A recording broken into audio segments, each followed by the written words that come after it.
আসসালামু আলাইকুম ওরহমতুল্লাহি ওয়া বারাকাতুহু। আমন্ত্রণ জানাচ্ছি খোলাসাতুল কোরআন পবিত্র কোরআনের মর্মকথা সিরিজের ১৬তম পর্বে। ১৬ পারার শুরুতে মুসা আলাইহিসসালাম এবং খিজির আলাইহিসসালামের ঘটনার অবশিষ্টাংশ উল্লেখ করা হয়েছে। এরপর জুলকারনাইনের ঘটনা বলা হয়েছে। জুলকারনাইনের ব্যক্তিত্বের ব্যাপারে মতভেদ আছে। জুলকারনাইনের শাব্দিক অর্থ ২ শিংওয়ালা। এটি মূলত এক বাদশার উপাধি। এই উপাধির কারণ অজ্ঞাত। তার মূল নাম কি ছিল সেটাও নির্দিষ্ট করে বলা যায় না। কোরআনে এই বাদশার পরিচয় এবং শাসনকাল সম্পর্কে কিছুই বলা হয়নি। কোরআনে বলা হয়েছে তিনি শুধু উপায় উপকরণের অধিকারী বাদশাহ ছিলেন না, বরং তার মধ্যে ঈমানী গুণাবলীও বিদ্যমান ছিল। অত্যাচারী বাদশার মোকাবেলায় ন্যায়নিষ্ঠা প্রতিষ্ঠা করার জন্য তিনি আল্লাহ প্রদত্ত উপায় উপকরণ ব্যবহার করেছিলেন। কোরআন থেকে বোঝা যায় জুলকারনাইনকে আল্লাহ তাআলা বাহ্য শক্তি দেওয়ার পাশাপাশি রুহানি ও ঈমানী শক্তিও দিয়েছিলেন।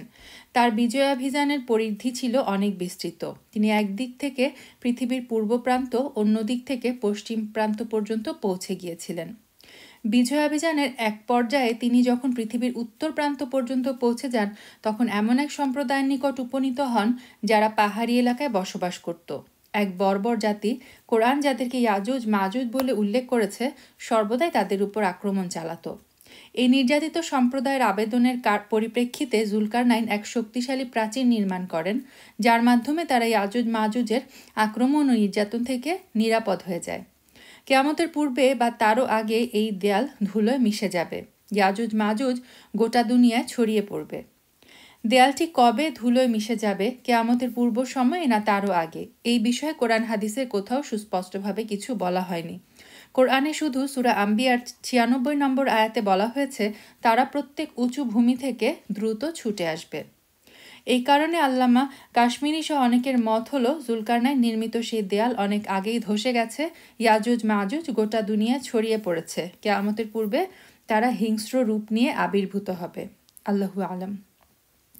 বস্তুগত দিক থেকে জুলকারনাইন বহু শক্তিশালী হওয়া সত্ত্বেও তিনি আল্লাহ তাআলায় বিশ্বাসী এক মুমিন বান্দা ছিলেন।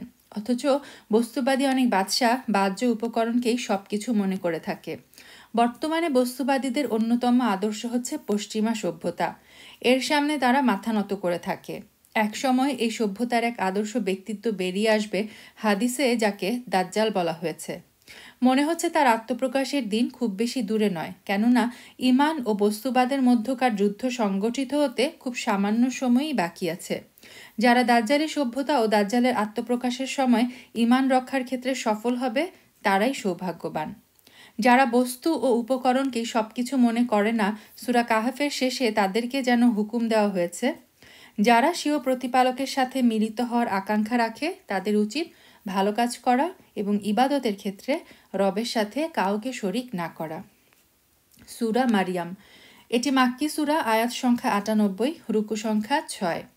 অন্যান্য মাক্কি সূরার ন্যায় সূরা মারিয়ামেও আল্লাহর অস্তিত্ব, তার একত্ববাদ, পুনরুত্থান এবং বিচার দিবস সম্পর্কে আলোচনা করা হয়েছে। এই সূরায় আল্লাহ তাআলা বিভিন্ন নবীর ঘটনা বর্ণনা করেছেন। সর্বপ্রথমে জাকারিয়া আলাইহিসসালামের ঘটনা বর্ণনা করা হয়েছে, যিনি বার্ধক্যে উপনীত হয়ে গিয়েছিলেন। তার শরীরের হাড়গোড় দুর্বল হয়ে গিয়েছিল, চুল সাদা হয়ে গিয়েছিল, তার স্ত্রীও বৃদ্ধ হয়ে গিয়েছিল। তিনি বন্ধ্যা ছিলেন। জাকারিয়া আলাইহিসসালামের বয়স ছিল তখন ১২০ বছর আর তার স্ত্রীর বয়স হয়েছিল ৯৮। বাহ্যত তখন তাদের সন্তান হওয়ার সম্ভাবনা ছিল না, কিন্তু তবু তারা আল্লাহর নিকট সন্তানের জন্য আবেদন করেছেন। সন্তান চাওয়ার পূর্বে তারা আল্লাহর নিকট ৩টি বিষয় পেশ করেছেন। প্রথমত, আমি অত্যন্ত দুর্বল। দ্বিতীয়ত, তবে আমি নিরাশ নই, কেননা আপনি কখনো আমার দোয়া প্রত্যাখ্যান করেননি। আর তৃতীয়ত, এই দোয়া দ্বারা দ্বীনের কল্যাণ উদ্দেশ্য। এরপর তিনি স্বীয় দ্বীনী স্থলাভিষিক্ত হিসেবে এক পুত্র সন্তানের আবেদন করেন। সাথে সাথে তিনি এই আবেদনও করেন যাতে এমন সন্তান দান করা হয় আল্লাহ তাআলা যার প্রতি সন্তুষ্ট থাকবেন, আর সে সন্তানও আল্লাহর প্রতি সন্তুষ্ট থাকবে। আল্লাহ তার দোয়া কবুল করেন। অত্যন্ত ইবাদত গুজার দুনিয়া বিমুখ এক সন্তান ইয়াহিয়া আলাইহিস সালামকে দান করা হয়। আল্লাহ তাআলা সেই সন্তানকে নবুয়ত দান করেছেন। ইয়াহিয়া আলাইহিস সালামের জন্মের ঘটনা বর্ণনা করার পর এর চেয়েও আশ্চর্যজনক ঘটনা বর্ণনা করা হয়েছে, আর তা হলো ঈসা আলাইহিস সালামের জন্ম। নিঃসন্দেহে ইয়াহিয়া আলাইহিসসালামের ঘটনাটি আশ্চর্যজনক ছিল, কেননা তার মাতা পিতা দুনিয়ার স্বাভাবিক নিয়মে সন্তান জন্ম হওয়ার বয়স অতিবাহিত করেছিলেন। পক্ষান্তরে ঈসা আলাইহিসসালামের জন্ম হয়েছিল পিতা ছাড়াই, তার মা কুমারী ছিলেন। আলোচ্য সূরা মারিয়ামে আল্লাহ তাআলা এই বিষয়টি বিস্তারিতভাবে বর্ণনা করেছেন। কিভাবে তিনি পরিবার পরিজন ছেড়ে ইবাদতের জন্য বায়তুল মাকদিসের পূর্ব কোণে চলে গিয়েছিলেন, কিভাবে জিবরিল আলাইহিসসালাম তার নিকট আসে, তার গ্রীবাদেশে ফুঁক দেন আর এতে তিনি গর্ভবতী হয়ে ওঠেন, কিভাবে তিনি বিপদ ও দুশ্চিন্তার সম্মুখীন হয়েছিল, এসব বিষয়গুলো এই সূরায় উল্লেখ হয়েছে। প্রসবের পর সন্তান নিয়ে যখন তিনি নিজ সম্প্রদায়ের নিকট আসেন, তখন ইহুদিদের মুখ বেসামাল হয়ে যায়। তারা মারিয়াম আলাইহাসাল্লামের উপর বিভিন্ন অপবাদ আরোপ করে। মারিয়াম আলাইহাসাল্লাম আল্লাহর নির্দেশে ছেলের দিকে ইঙ্গিত করেন। মায়ের কোলে থাকা শিশু তখন কথা বলতে থাকে। তার মুখ থেকে সর্বপ্রথম যে বাক্য বের হয় তা হচ্ছে, ইন্নী আবদুল্লাহ, নিশ্চয়ই আমি আল্লাহর বান্দা। ঈসা আলাইহিসসালাম দুনিয়ায় মাত্র পা রেখেছেন, এখনও কথা বলার বয়সে উপনীত হননি। মওজেজা স্বরূপ স্বীয় মাতার পবিত্রতা বর্ণনা করার জন্য মুখ খুলেছেন, আর তার জবান থেকে সর্বপ্রথম যে বাক্যটি বের হয়েছে তার মাধ্যমে খ্রিস্টানদের দাঁড় করানো শিরকি ইমারতের ভিত ধসে পড়ে। তিনি বলেন, আল্লাহ তাআলা আমাকে 6টি বৈশিষ্ট্য প্রদান করেছেন। 1, আমি আল্লাহর বান্দা, আমি প্রতিপালকও নই, আবার তার ছেলেও নই। 2, আমাকে ওহী ও নবুয়ত দেওয়া হয়েছে।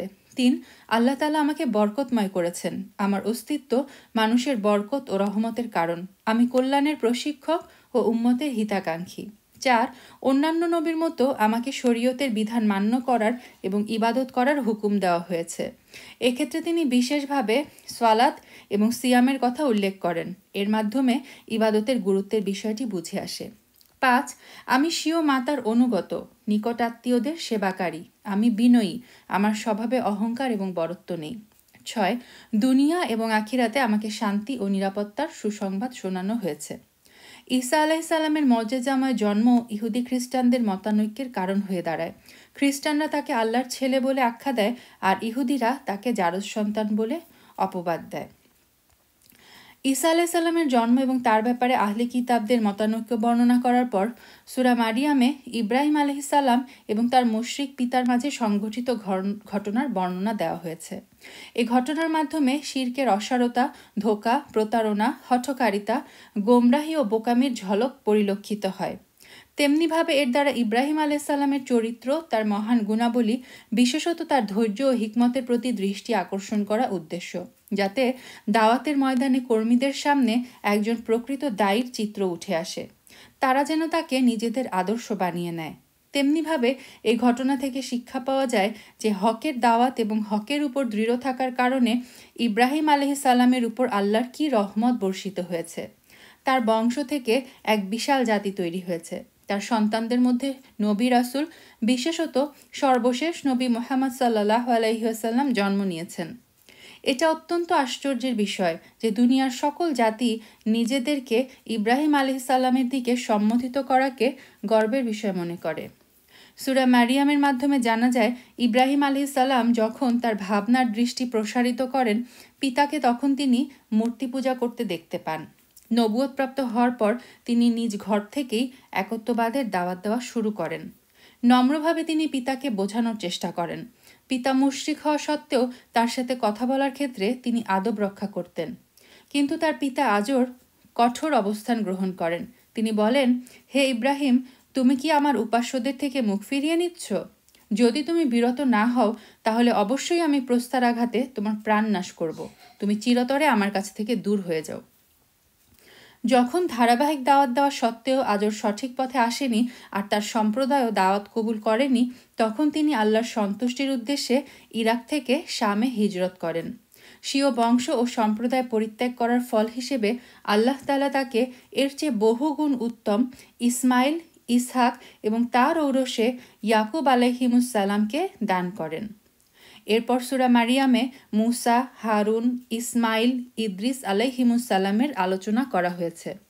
এরপর বলা হয়েছে, এমন কিছু লোক এই সমস্ত নবীর স্থলাভিষিক্ত হয়েছে যারা সালাত বিনষ্ট করেছে, প্রবৃত্তির অনুসরণ করেছে, আর মুশরিকরা তো পুনরুত্থান ও বিচার দিবসের কথা অস্বীকার করে। তাদের অবশ্যই জাহান্নামে একত্র করা হবে। সূরার শেষে বলা হয়েছে, মুমিনদের প্রতি আল্লাহ তাআলা মানুষের মনে মহাব্বত তৈরি করে দেন, আর অপরাধীদের পূর্ববর্তী অপরাধীদের মতোই ধ্বংস করে দেওয়া হবে। যারা আল্লাহর সন্তুষ্টির জন্য প্রবৃত্তিকে দমিয়ে রাখবে, শুধু তার জন্যই আপন জীবন ব্যয় করবে, মানুষের অন্তরে তার প্রতি ভালোবাসা তৈরি করে দেওয়া হয়। বুখারী, মুসলিম ও মুসনাদে আহমদের রেওয়ায়াতে এসেছে, রাসূল সাল্লাল্লাহু আলাইহি সাল্লাম বলেছেন, আল্লাহ তাআলা যখন কোনো বান্দাকে ভালোবাসেন তখন জিব্রাইলকে ডেকে জানিয়ে দেন, আমি অমুক বান্দাকে ভালোবাসি, তুমিও তাকে ভালোবাসো।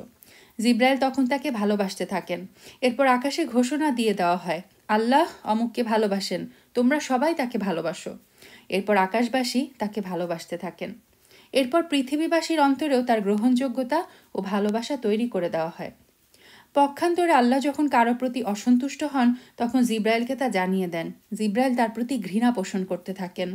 এরপর আকাশবাসীদের একথা জানিয়ে দেওয়া হয়, তারাও তার প্রতি ঘৃণা পোষণ করতে থাকেন। পৃথিবীর উপরও তাদের এই ঘৃণার প্রভাব পড়ে, পৃথিবীবাসীরাও তাকে ঘৃণা করা শুরু করে। সূরা তোয়াহা, এটি মাক্কি সূরা, আয়াত সংখ্যা ১৩৫, রুকু সংখ্যা ৮। ইবনে আব্বাস রাদিয়াল্লাহু আনহু বর্ণনা করেন, সূরা তোয়াহা সূরা মারিয়ামের পর অবতীর্ণ হয়েছে। বিষয়ের দিক থেকে সূরা দুটা স্পষ্ট মিল পাওয়া যায়। সূরা মারিয়ামে মুসা আলাইহিস সালামের ঘটনা সংক্ষেপে বর্ণনা করা হয়েছিল, আর সূরা তোয়াহায় তা বিস্তারিতভাবে আলোচনা করা হয়েছে। এছাড়াও সূরা মারিয়ামে শুধু আদম আলাইহিস সালামের নাম এসেছিল, কিন্তু এই সূরায় তার ঘটনা কিছুটা বিস্তারিতভাবে বলা হয়েছে। এই সূরাতেও দ্বীনের মৌলিক বিষয় নিয়ে আলোচনা করা হয়েছে। কেউ কেউ বলেন, তোয়াহার মাধ্যমে রাসূল সাল্লাল্লাহু আলাইহি ওয়াসাল্লামকে সম্বোধন করে বলা হয়েছে, কষ্ট স্বীকার করার জন্য আমি আপনার উপর কোরআন অবতীর্ণ করিনি। বিষয়টি হচ্ছে, রাসূল সাল্লাল্লাহু আলাইহি ওয়াসাল্লাম কোরআন মাজিদের দাওয়াত এবং তেলাওয়াত দুই ক্ষেত্রে অসম্ভব রকমের কষ্ট করতেন। রাতের বেলায় যেমনিভাবে দীর্ঘ সময় নিয়ে লম্বা কেরাতের মাধ্যমে সলাৎ পড়তেন, তার পা ফুলে যেত, তেমনি আবার দিনের বেলা নিজেকে ঝুঁকির মধ্যে ফেলে কোরআন প্রচারের কাজও করতেন। যখন কেউ তার দাওয়াত কবুল করত না, তখন তিনি ভীষণ কষ্ট পেতেন। এই কারণে আল্লাহ তাআলা বিভিন্ন স্থানে তাকে সান্ত্বনা দিয়েছেন। তাকে বোঝানো হয়েছে, আপনি নিজেকে অধিক কষ্টে নিপতিত করবেন না। সবাই এই কোরআনের প্রতি ধাবিত হবে না। যার মধ্যে আল্লাহর ভয় আছে, তার জন্য এটা নসিহত। এরপর আল্লাহ তাআলা নিজের কিছু গুণ উল্লেখ করেছেন, যাতে রাসূল সাল্লাল্লাহু আলাইহি ওয়াসাল্লাম অন্তরে সান্ত্বনা ও প্রশান্তি লাভ করেন যে আল্লাহ তাআলা তো আমার সাথেই রয়েছেন, তিনি আমার রক্ষণাবেক্ষণ করবেন, আমাকে কখনো একা ছেড়ে যাবেন না। এটা স্পষ্ট করার জন্য যেন নমুনাস্বরূপ মূসা আলাইহিস সালামের ঘটনা উল্লেখ করা হয়েছে, যার মাধ্যমে বোঝা যায় আল্লাহ তাআলা নিজ প্রিয় বান্দাদের হেফাজতের একান্ত ব্যবস্থা রেখেছেন। অন্যান্য নবীর তুলনায় মূসা আলাইহিস সালামের ঘটনা কোরআনে বিস্তারিতভাবে এবং বারবার উল্লেখ হয়েছে, কেননা তার ঘটনাবলিতে বহু আশ্চর্য বিষয় ও ইঙ্গিত রয়েছে, যার মাধ্যমে আল্লাহ তাআলার নেয়ামতের কথা স্মরণ হয়। মানুষ তার নেয়ামতের ব্যাপারে গভীরভাবে চিন্তা ভাবনা করতে পারে। সম্ভবত বারবার তার ঘটনা উল্লেখ করার একটা কারণ এটাও যে প্রত্যেক জমানায় কোনো না কোনো ফেরাউনের অস্তিত্ব থাকে, তার মোকাবেলায় মুমিনদের প্রস্তুত থাকতে হবে। সূরা তোয়াহার ৯ নম্বর আয়াত থেকে ৯৮ নম্বর আয়াত পর্যন্ত মূসা আলাইহিস সালামের ঘটনা বর্ণনা করা হয়েছে। এতে তার জীবনের অধিকাংশ ঘটনাই চলে এসেছে, তবে ঘটনাগুলো ধারাবাহিক নয়, বরং কিছুটা আগপিচ করে বলা হয়েছে। যেমন এখানে আলোচনা শুরু হয়েছে মাদিয়ান থেকে তার প্রত্যাবর্তনের সময় আগুন দেখা, আল্লাহ তাআলার সাথে কথা বলা এবং নবুয়ত প্রাপ্তির ঘটনার মাধ্যমে, কিন্তু জন্মগ্রহণের পর সিন্ধুকে বন্দী করে তাকে সমুদ্রে নিক্ষেপ করার ঘটনাটি পরে উল্লেখ করা হয়েছে। অথচ সময়কালের বিচারে প্রথমে উল্লেখিত বিষয়টি পরে, আর পরে উল্লেখিত বিষয়টি প্রথমে সংঘটিত হয়েছে। এমনটি করার বড় কারণ হলো আলোচনায় বৈচিত্র্য আনা, অর্থাৎ উপস্থাপনা শৈলী পরিবর্তন করে কোরআনে একই ঘটনা বারবার উল্লেখ করা হয়ে থাকে, ফলে পাঠকদের মধ্যে বিরক্তির সৃষ্টি হয় না। ঘটনার ছোটখাটো বিষয়ের পরিবর্তে তা থেকে অর্জিত শিক্ষা ও উপদেশের প্রতি তার দৃষ্টি নিবদ্ধ হয়। সূরা তোয়াহায় মূসা আলাইহিস সালামের যেসব অবস্থা বর্ণনা করা হয়েছে, বোঝার সুবিধার্থে সেসবের কিছু শিরোনাম দাঁড় করানো যেতে পারে। যেমন আল্লাহ তাআলার সাথে কথা বলা, তাকে সমুদ্রে নিক্ষেপ করা, আল্লাহ তাআলার পক্ষ থেকে তাকে এবং তার ভাই হারুন আলাইহিস সালামকে ফেরআউনের নিকট যাওয়ার নির্দেশ, ফেরআউনের সাথে সদুপদেশের নীতিতে আলোচনা করা, মূসা আলাইহিস সালামের মোকাবেলার জন্য ফেরআউন কর্তৃক জাদুকরদের একত্রিত করা, মুসা আলাইসাল্লামের বিজয়, জাদুকরদের ঈমান গ্রহণ, রাতারাতি মুসা আলাইসাল্লামের মাধ্যমে বনি ইসরায়েলদের মিশর থেকে বের হয়ে যাওয়া, ফেরআউন কর্তৃক সদল বলে তাদের পশ্চাৎধাবন এবং তাদের ধ্বংস, দয়াময় আল্লাহ তাআলার নিয়ামতের প্রতি বনি ইসরায়েলের অস্বীকৃতি ও অকৃতজ্ঞতা প্রকাশ, সামেরির গোবৎস বানানো, বনি ইসরায়েলের গোবৎস পূজা, মুসা আলাইসাল্লামের তুর পর্বত থেকে প্রত্যাবর্তন এবং ভাইয়ের উপর রাগের বহিঃপ্রকাশ। একইভাবে এসব আয়াত পাঠ করার মাধ্যমে মুসা আলাইসাল্লামের উপর আল্লাহ তাআলার বিশেষ নিয়ামত সমূহের কথাও জানা যায়। যেমন ফেরআউন বাহিনী যখন বনি ইসরায়েলের নবজাত শিশুদেরকে খুঁজে খুঁজে হত্যা করছিল, তখন এই জুলুম থেকে মুসা আলাইসাল্লামকে বাঁচিয়ে দেওয়া হয়। মানুষের অন্তরে তার প্রতি মহব্বত সৃষ্টি করা হয়, ফলে যেই তাকে দেখত সেই তাকে ভালোবেসে ফেলত। তার লালন পালনের বিশেষ ব্যবস্থা করা হয়। দুধ পানের জন্য পূর্ণ সম্মানের সাথে স্বীয় মায়ের নিকট তাকে ফিরিয়ে দেওয়া হয়। তার হাতে এক কিপ্তি নিহত হয়েছিল, তাকে এর কিসাস থেকে বাঁচিয়ে দেওয়া হয়। মাদিয়ান থেকে প্রত্যাবর্তনের সময় তাকে নবুয়ত দেওয়া হয়। আল্লাহ তাআলার সাথে কথা বলা, তাকে মহাব্বত এবং ভালোবাসার পাত্র হিসেবে নির্বাচন করা। এই ঘটনার শেষে কোরআনে বিভিন্ন ঘটনা বর্ণনা করার হেকমত এবং যারা কোরআন থেকে বিমুখ হয় তাদেরকে কিয়ামতের দিন শাস্তির সম্মুখীন হওয়ার আলোচনা করা হয়েছে। এরপর এ প্রসঙ্গে 106 নম্বর আয়াত থেকে 112 নম্বর আয়াত পর্যন্ত কিয়ামতের ভয়ঙ্কর অবস্থার বর্ণনা দেওয়া হয়েছে। ভুল ত্রুটি মানুষের স্বভাবজাত বিষয়। এই বিষয়টি বর্ণনা করার জন্য আদম আলাইহিস সালামের ফল খাওয়ার নির্দেশ ভুলে যাওয়ার কথা বর্ণনা করা হয়েছে। এরপর ইবলিসের সাথে যে ঘটনা সংঘটিত হয়েছে তা উল্লেখ করা হয়েছে। যারা কোরআন থেকে বিমুখ হয়ে যায় তাদের জন্য রয়েছে মারাত্মক শাস্তি, তাদের জীবন সংকীর্ণ হয়ে যাবে। কিয়ামতের দিন তাদেরকে অন্ধ করে ওঠানো হবে। যারা কোরআনুল কারিমের মতো মুজিজা দেখা সত্ত্বেও পূর্বের নবীদের আল্লাহ প্রদত্ত চাক্ষুষ মুজিজা যেমন লাঠি ও উটের মতো মুজিজার দাবি করে, তাদের ব্যাপারে 133 নম্বর আয়াতে বিস্ময় প্রকাশ করা হয়েছে। শেষ আয়াতে রাসূল সাল্লাল্লাহু আলাইহি ওয়াসাল্লামকে নির্দেশ দেওয়া হয়েছে, আপনি তাদের বলে দিন, সকলে অপেক্ষমান, অতএব তোমরাও অপেক্ষায় থাকো। অচিরেই তোমরা জানতে পারবে কে সরল পথের পথিক আর কে হেদায়েতপ্রাপ্ত। এর মাধ্যমে শেষ হচ্ছে 16তম পারার সারমর্ম। সুবহানাকাল্লাহুম্মা বিহামদিক আশহাদু আল্লা ইলাহা ইল্লা আনতা আস্তাগফিরুকা ওয়া আতুবু